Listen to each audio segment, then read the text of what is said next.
Payapa at tahimik na buhay. Sa maniwala kayo o sa hindi, yan lang ang hinihingi ng mga veteranong sundalo matapos magretiro. Bagamat ipinagmamalaki nila ang ambag sa kaligtasan ng bayan, marami naman sa kanila ay sawa na sa gulo at dahas.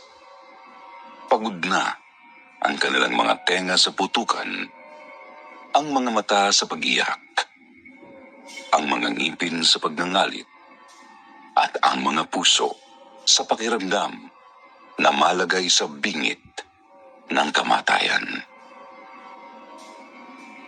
Subalit minsan ay sadyang mapaglaro ang tadhana.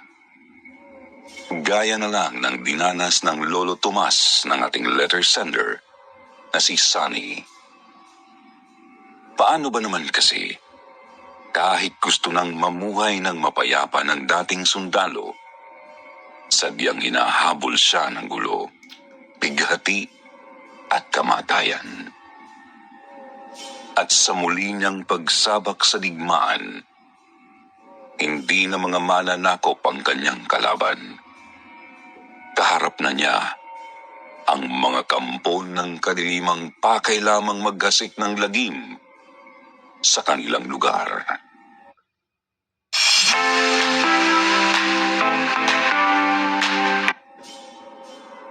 Paano kaya haharapin ni Lolo Tomas ang ganitong uri ng mga nilalang? Anong tulong kaya ang darating para makamit niya ang tagumpay? Yan ang ating aalamin ngayong araw. Dito lamang sa Kwentong Takip Silim.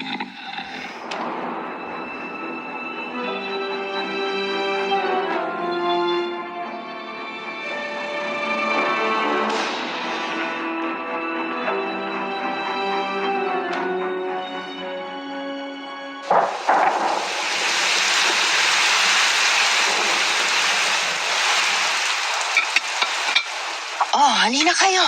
Kakain na tayo. Nandiyan na po, Nay. Ayan na.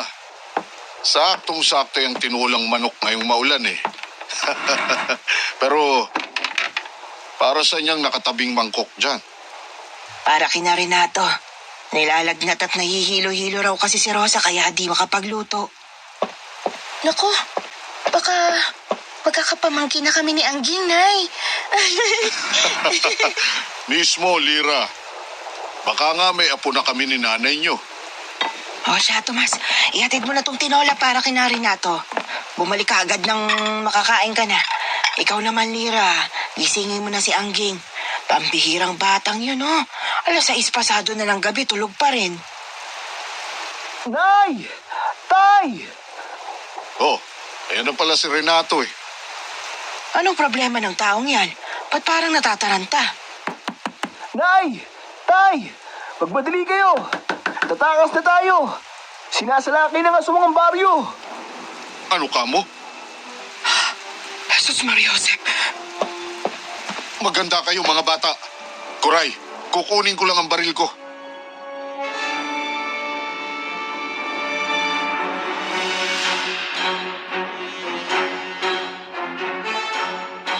Magandang araw o gabi, Kwentong Takip Silim. Ako po si Sunny ng Quezon Province, isang graduating college student po. Nag-email ako sa inyo para ibahagi ang isang kakaibang kwento na nagpapasalin-salin na sa angkan namin mula pa noong 1930s. Ang Tito Erwin ko ang nagkwento sa akin ito. Pero tungkol po ito sa kanyang lolo pa sa tuhod na si Lolo Tomas. Si Lolo Tomas ay dating sundalo na sumabak sa digmaang Pilipino-Amerikano noong early 1900s. Subalit mahigit 1 dekada mula nang magretiro, ibang klaseng sagupaan naman ang kanyang hinarap. Isang digmaan laban sa mga aswang. Masayahin at simpleng magsasaka lang po si Lolo Tomas, Sir Jupiter.